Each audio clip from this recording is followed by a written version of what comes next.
प्रभु यीशु मसीह के मधुर और मीठे नाम से आप सभी को जय मसीह की। आज परमेश्वर के वचन में आप सभी का स्वागत है। परमेश्वर पिता आज अपने वचनों के द्वारा आप सबको बहुत ऐसे आशीष को दे। पिता परमेश्वर आज अपने वचनों के द्वारा आपसे बोले और बातचीत करें। आज बहुत सारे लोग वचन को लेकर कुछ संदेह में रहते हैं। आज मैं उन संदेहों का जवाब आपको देना चाहती हूँ और पवित्र आत्मा अगुवाई करे आपकी कि आप उनको समझ सकें। यूहन्ना 20 उसका 17 में इस प्रकार से यीशु ने उससे कहा, मुझे मत छू, क्योंकि मैं अब तक पिता के पास ऊपर नहीं गया, परंतु मेरे भाइयों के पास जाकर उनसे कह दे कि मैं अपने पिता और तुम्हारे पिता और अपने परमेश्वर और तुम्हारे परमेश्वर के पास ऊपर जाता हूँ। और यहाँ पर कुछ लोग इस प्रकार से संदेह करते हैं कि जब यीशु मसीह ऊपर ही नहीं गया तो वो क्यों करके उस डाकू से कहता है कि तो आज ही मेरे संग स्वर्गलोक में होगा। और बहुत सारे लोग इस बात में बहुत तरह के संदेह को करते हैं, परंतु आज परमेश्वर के वचन का स्पष्टीकरण मैं आपको देना चाहती हूँ। रोमी 8 उसका 16 में इस प्रकार से कहता, आत्मा आप ही हमारी आत्मा के साथ गवाही देता है कि हम परमेश्वर की संतान है। मेरे प्रियो, और परमेश्वर का वचन यहाँ दो आत्मा के बारे में बता रहा है, एक मनुष्य का आत्मा और एक परमेश्वर का आत्मा है। और इसलिए परमेश्वर का वचन कहता, आत्मा आप ही हमारी आत्मा के साथ क्या करता है, गवाही देता है कि हम परमेश्वर के संतान हैं। यीशु मसीह 100% मनुष्य रूप जन्मा, देह प्राण और आत्मा में होकर, और परमेश्वर का पवित्र आत्मा उसके जीवन में उतरा। इस बात को भी हम परमेश्वर के वचन से हम जानते हैं। और इसलिए यहाँ पर जब यीशु मसीह हम देखते हैं, जब वो क्रूस पर चढ़ाया गया था, और वहां पर जब क्रूस पर चढ़ाया गया था तो सारे मानव जाति के पाप को उसके ऊपर लाद दिया गया। और जो परमेश्वर पवित्र है, जो परमेश्वर जो पाप को देख नहीं सकता, उस परमेश्वर से उसने अपने आप को अलग महसूस किया। और अगर हम भजन संहिता 51 उसका 11 को पढ़ेंगे तो कुछ हमें इस वचन को पढ़कर हमें बहुत कुछ स्पष्ट हो जाएगा। और यहाँ पर पाप क्षमा के लिए दाऊद एक प्रार्थना कर रहा है। 51 उसका 11 भजन संहिता, मुझे अपने सामने से निकाल ना दे और अपने पवित्र आत्मा को मुझसे अलग ना कर। यानी पाप की गंभीरता के बारे में बता रहा है, और पाप के बारे में इस प्रकार से कह रहा है कि जब पाप हमारे जीवन में होता है तो पवित्र आत्मा हमारे जीवन से अलग हो जाता है। और मानव जाति के सारे मानव जाति के पाप को लेकर के यीशु मसीह जब क्रूस पर चढ़ा था तब वो इस प्रकार से कहता है, हे पिता तूने मुझे क्यों छोड़ दिया। यानी कि परमेश्वर की आत्मा की वो दूरी को यीशु मसीह वहां महसूस कर रहा है कि अब पाप के कारण परमेश्वर की उपस्थिति उसके जीवन से हट चुकी है। और यहाँ देखते हैं पवित्र आत्मा उससे अलग किया गया, जिस प्रकार से दाऊद कहता है, अपने पवित्र आत्मा को मुझसे अलग ना कर। यानी मानव जाति के पाप को ले लेने के कारण, उनके भार को उठाए रहने के कारण वहां पवित्र आत्मा उससे अलग कर दिया गया। और वो परमेश्वर की उस शांति को, उस प्रेम को महसूस नहीं कर पा रहा है, उस जीवन में उसके परमेश्वर की उपस्थिति में को नहीं जान पा रहा है, परमेश्वर की उपस्थिति से अपने आप को अलग पा रहा है। और इसलिए वो कहता है, हे पिता तूने मुझे क्यों छोड़ दिया है। और इस प्रकार से वो क्रूस पर चिल्ला रहा है। परंतु अगले पल जब उसकी मृत्यु होती है तो इस प्रकार से वो कहता है, मैं अपना आत्मा तेरे हाथों में सौंपता हूं। कौन सा आत्मा? वो शरीर प्राण और आत्मा के विषय में बात कर रहा है, और वो कह रहा है, मैं अपनी आत्मा को आपके हाथों में सौंपता हूं। और ये डाकू जो है इससे कहता, आज ही तू मेरे संग स्वर्गलोक में होगा। और फिर यहाँ पर वो कहता है कि मुझे मत छू मरियम, क्योंकि मैं पिता के पास नहीं गया। तो आपको जानना होगा कि स्वर्ग भी वहां पर 3 भाग है, और इसलिए प्रकाशित वाक्य 12 में लिखा है स्वर्गो लिखा है, स्वर्ग नहीं लिखा है, स्वर्गो लिखा है। और जिसका नक्शा, स्वर्ग का नक्शा, मंदिर का नक्शा परमेश्वर ने मूसा को दिया, और उसमें का आंगन होना चाहिए, पवित्र स्थान बनाना, और महापवित्र स्थान यानी परम पवित्र स्थान।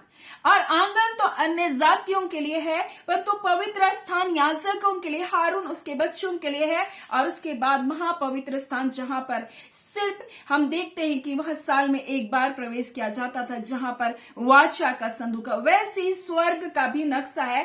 और पहला स्वर्ग जो है, जब मनुष्य उद्धार पाता है, जो अब तक परमेश्वर के वचन को नहीं सीखा, नहीं जानता है, उसको हम देखते हैं कि ऐसे स्थान पर जो स्वर्ग तो कहलाता है लेकिन वो अन्य जातियों के लिए बनाया गया।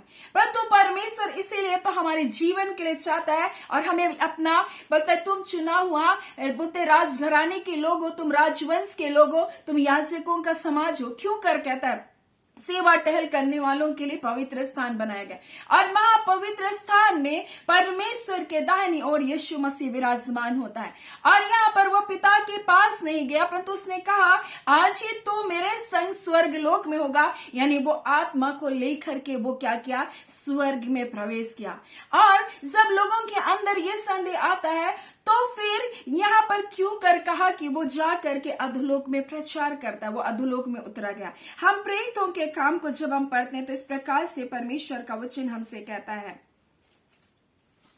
और हम लोग प्रेरितों के काम उसका हम लोग देखेंगे 2 अध्याय उसका 27 में, जहां दाऊद इस प्रकार से यीशु मसीह के बारे में बता रहा है, क्योंकि तू मेरे प्राणों को अधोलोक में ना छोड़ेगा। किसके बारे में लिखा, मेरे प्राण को अधोलोक में ना छोड़ेगा। देह, प्राण और आत्मा के बारे में बातचीत हो रही है। और यहाँ दाऊद कहता है कि तो मेरे प्राण को अधोलोक में ना छोड़ेगा। फिर शरीर की बात होती है और कहता तू अपने पवित्र जन को सड़ने नहीं देगा।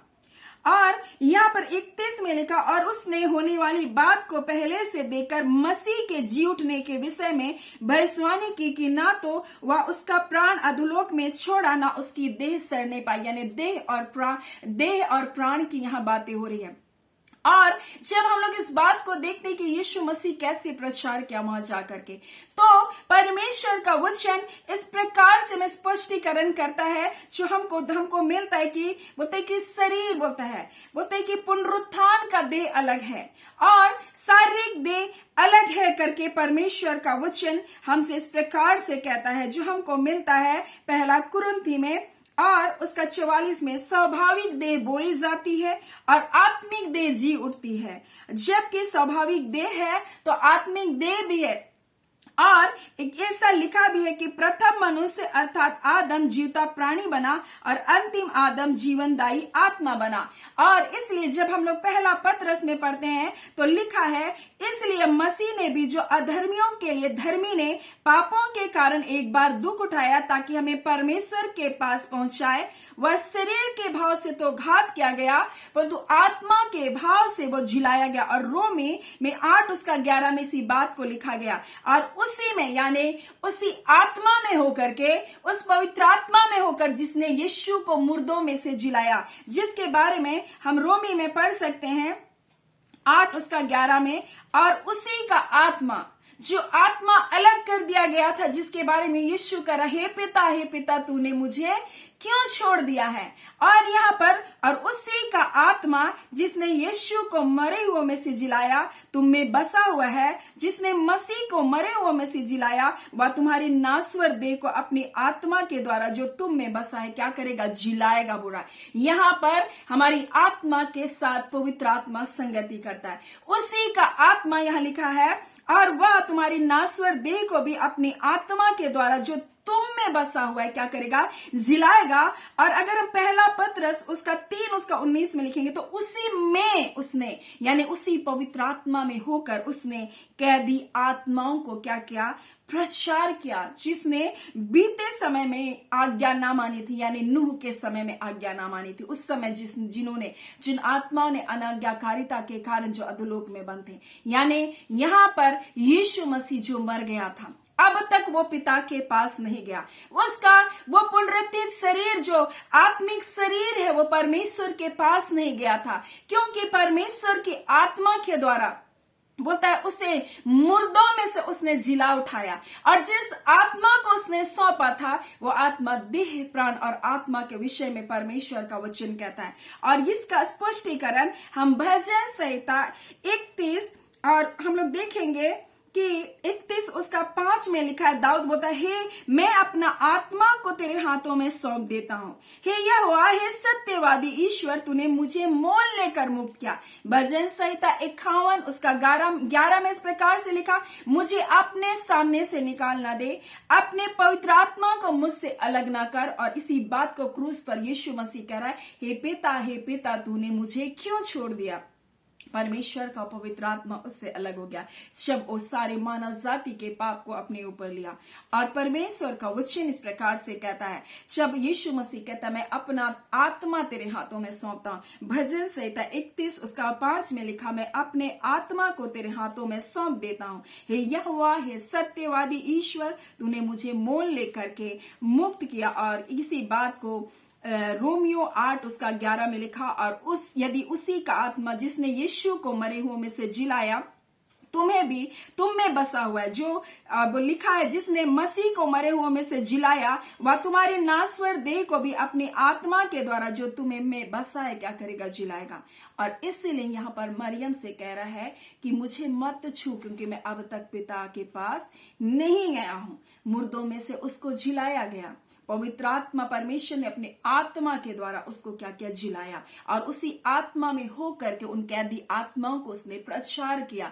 और वही आत्मा अभी वो पुनरुत्थित शरीर, जो पुनरुत्थान का देह था, जो आत्मिक देह था, परमेश्वर का वचन जिसके बारे में हम इस घड़ी पढ़ रहे थे, पुनरुत्थान की देह के बारे में लिखा है, प्रथम मनुष्य आदम जीवित प्राणी बना और अंतिम आदम जीवनदायी आत्मा बना। आत्मिक देह को उसने पाया और उस आत्मिक देह में होकर के वो पिता के पास नहीं गया था। इसलिए वो मरियम से कह रहा है मुझे अभी मत छू, क्योंकि मैं अभी पिता के पास नहीं गया हूं। और इसलिए तो वो कहता है कि जब हम लोग यूहन्ना 20 उसका 16 को पढ़ते तो यीशु ने उससे कहा मुझे मत छू, क्योंकि मैं अब तक पिता के पास ऊपर नहीं गया, परंतु मेरे भाइयों के पास जाकर उनसे कह दे मैं अपने पिता और तुम्हारे पिता और अपने परमेश्वर और तुम्हारे परमेश्वर के पास ऊपर जाता हूं। फिर यीशु मसीह अपने पिता के पास गया और इस बीच में हम लोग देखते हैं कुछ घटनाएं हुई। और उसके बाद हम देखते हैं थोमा को बोला मेरे हाथों को तू छू ले बोला। और वो आत्मिक देह थी, लेकिन उसको क्या करता है, जब दरवाजा बंद था तब भी यीशु मसीह उनके बीच था। और जब यीशु मसीह को थोमा ने छुआ, वो बिल्कुल हमारे जैसा उसको स्पर्श किया। ये आत्मिक देह थी यीशु मसीह की, जो अदन की वाटिका में जो आदम और हवा की थी, वही देह यीशु मसीह ने हमको दे दी। और इसलिए वहां पर जब यीशु मसीह कहता आज ही तू मेरे संग स्वर्ग लोक में होगा, वो अपने आत्मा के बारे में बता रहा है। और जब पवित्र आत्मा के बारे में बता रहा है कि परमेश्वर अपने आत्मा को भेजकर उसको मुर्दों में से जिलाया, इस बात को बता रहा है। और ये आत्मिक देह के विषय यीशु मसीह कहता है कि मुझे मत छू अभी, क्योंकि मैं अभी पिता के पास नहीं गया। मेरे प्रियो, आज परमेश्वर के वचन में निश्चय आपको आशीष मिला है। और आपके जीवन में हो सकता है बहुत सारे सवाल थे होंगे, परमेश्वर ने आपको इन वचनों के द्वारा निश्चय आपसे बातचीत किया है। सो परमेश्वर पिता इन वचनों के द्वारा आप सबको बहुत ऐसे आशीष को दे। आमीन। आइए हम प्रार्थना करें। धन्यवाद देते हैं जीवते सच्चे सामर्थ्य पिता परमेश्वर, प्रभु यीशु मसीह के मधुर मीठे नाम से खुदावन आपके पास आते हैं। ऐ खुदावन परमेश्वर, आपका वचन कहता है वही आत्मा जिसने मसीह को मुर्दों में से जिलाया उठाया, तुम्हारे जीवन में वही आत्मा है। हर अबांदा खाला रिबा शिखीर यस्तुनवा, और वही पवित्र आत्मा हमारे जीवन के हर एक मरी हुई हालातों से हमें जिला उठाता है, हमारे मरे हुए विचारों में प्रभु हमें जय प्रदान करता है। ऐ खुदावन परमेश्वर प्रभु जी, वह मरियम खड़े रही प्रभु जी, रोती रही प्रभु। हाँ खुदा यीशु, इसलिए आप उन पर प्रकट हुए उस घड़ी प्रभु जी। ऐ खुदा उस समय ना पतरस देखा प्रभु जी, ना और चेले प्रभु आपका दर्शन पाए उस पुनरुत्थान के बाद, परंतु वो मरियम ही थी जिस पर आपने अपने आप को प्रकट किया। और पिता से पहले आपने उसके प्रेम की खातिर खुदावन यीशु अपने आप को प्रकट किया। ओ खुदा, आप इस बात को बताते, तुम जब मुझे ढूंढते हो तो मुझे निश्चय पाओगे, क्योंकि मनुष्य का ढूंढना हाँ पिता से प्रेम करना आपको विवश करता है प्रभु जी। इसलिए आप कहते तुम मुझसे ढूंढोगे, तुम मुझसे प्रेम करोगे, जब तुम ललित होगे मैं निश्चय तुमसे आकर मिलूंगा। ऐ खुदावन, जैसे आपने मरियम से मिला प्रभु जी, और खुदावन परमेश्वर आज जितने लोग तुझे ढूंढ रहे सच्चे हृदय से प्रभु, तेरे प्रेम को पाने के लिए, तेरी उपस्थिति से बढ़ने के लिए, आज यीशु के नाम से पिता वह आपकी पवित्र आत्मा से परिपूर्ण हो जाए, उनकी आत्मिक आंखें खुले प्रभु, और जो बातें आप दिखाना चाहते उन्हें देख सके, जो बात आप उन्हें सुनाना चाहते उसे सुन सके। ऐ खुदा ने ऐसा अनुग्रह दीजिए, हर एक आत्मिक आंखें खुले, हर एक की आत्मिक कान खुले खुदावन परमेश्वर, और आपके उस महान अद्भुत कार्य को जो आपने मानव जाति के लिए क्या देख सके। ऐ मेरे पिता परमेश्वर, आपका धन्यवाद, आपको उस उद्धार की योजना में अपने लोगों को शामिल करने के लिए खुदावन यीशु के नाम से खुदावन हम प्रार्थना करते हैं। रबांदा खाला, इनके जीवन के तमाम परमेश्वर प्रभु जी बंधन टूटने पाए, हर निराशा, हर हताशा, हर अंधकार प्रभु जी इनके जीवन से दूर हुए जाए पिता यीशु के नाम से, क्योंकि आपका पवित्र आत्मा शांति का आत्मा है, प्रेम का आत्मा है प्रभु, मेल मिलाप का आत्मा है। अपने पवित्र आत्मा से अपने लोगों को परिपूर्ण कर दीजिए। हर प्रकार की बीमारियां, हर प्रकार के शैतान की गड़बड़ी की आत्मा इनके परिवारों को छोड़कर यीशु के नाम से जाने पाए। हम जय और छुटकारे की घोषणा करते हैं, चाहे वो शारीरिक हो, चाहे वो आत्मिक हो प्रभु जी। हाँ पिता, चाहे वो भौतिक जीवन में हो, यीशु के नाम से आजादी को पाए और आपकी बड़ी महिमा का ये कारण बनने पाए, आपका नाम ऊंचा होने पाए। हम आपको सारी आदर महिमा देते हैं खुदावन परमेश्वर पिता प्रभु यीशु पवित्र आत्मा पिता, और ये प्रार्थना आपके बेटे यीशु के नाम से मांगते हैं। दया सुने, अनुग्रह से ग्रहण कर लीजिएगा। आमीन। परमेश्वर पिता आप सबको बहुत ऐसे आशीष को दे। आमीन।